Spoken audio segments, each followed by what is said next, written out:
kulankan oo lagu dhiirigelinayay ciidanka xoogga dalka Soomaaliyeed ayaa magaalada Muqdisho ee caasimadda dalka waxa ku yeeshay taliska ciidanka xoogga dalka Soomaaliyeed iyo taliska ciidanka asluubta. madasha kulanka ayaa waxaa lagu soo bandhigay heeso iyo riwaayado lagu gubaabinayo ciidanka xoogga dalka Soomaaliya oo howlgallo qorsheysan ka wada degmooyin iyo deegaano ka tirsan gudaha dalka Soomaaliya, kuwaasi oo ujeedka howlgalkooda uu yahay sidii dalka loogu xoreyn lahaa dagaalamayaasha ururka Al-Shabaab.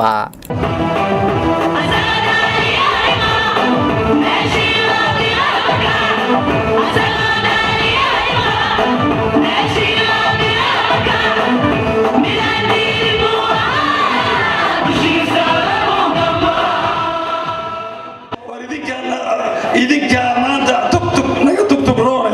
sidaas u qabta oo sidaas ugu degta oo sidaas yeela oo waxaad yeeshaan dadka dacwadooda dambeeyana soo gaarin marka dadkaasaan idin keeninaa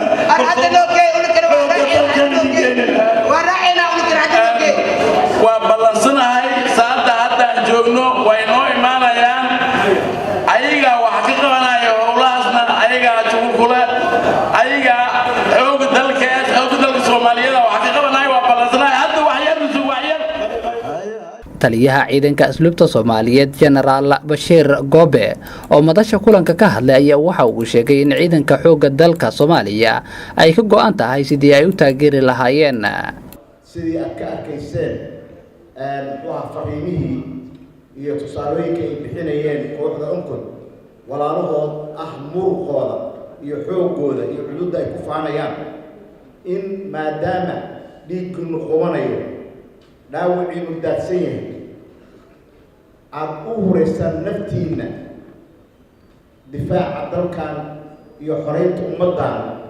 inaanu idin muujinno in ciidamada kale ee qalabka sida ay garabkiina taagan yihiin geeridana idinla qabaan idinla danqanayaan. waxaan maantayto ciidanka asluubta Soomaaliyeed ujeedadii aanu ka lahayn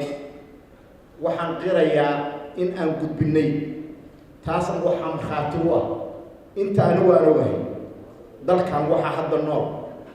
labo ayaan ku ogahay bilad ciidan geesinimo oo dahaba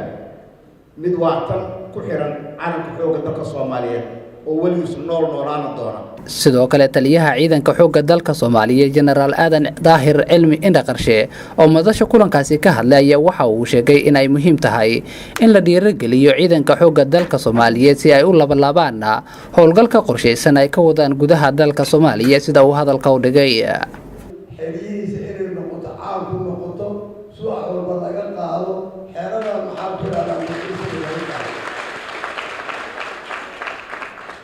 runaantii heeskaasi wuxuu ka turjumayaa micnaha askari qaybada uu leeyahay iyo sida qaranku ugu baahan yahay iyo waxa laga rabo askari inuu noqdo. waxaa yeelay saacaddaad arkaysaana meesha fadhinay ee heeska aan dhegaysanayay waxaa la ii sheegay in 4 askari ku dhaawacantay 2 ku dhimatay xoogga dalka Soomaaliya ayagoo daafacaya qarnimada ummadda Soomaaliya iyo sharafta ummadda Soomaaliya. marka ninkaasi waa derbi qaranku leeyahay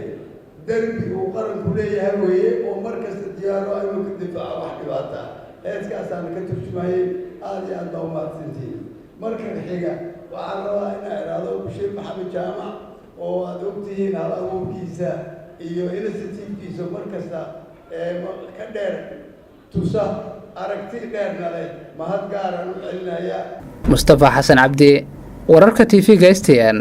magaalada caasimadda ah ee Muqdisho.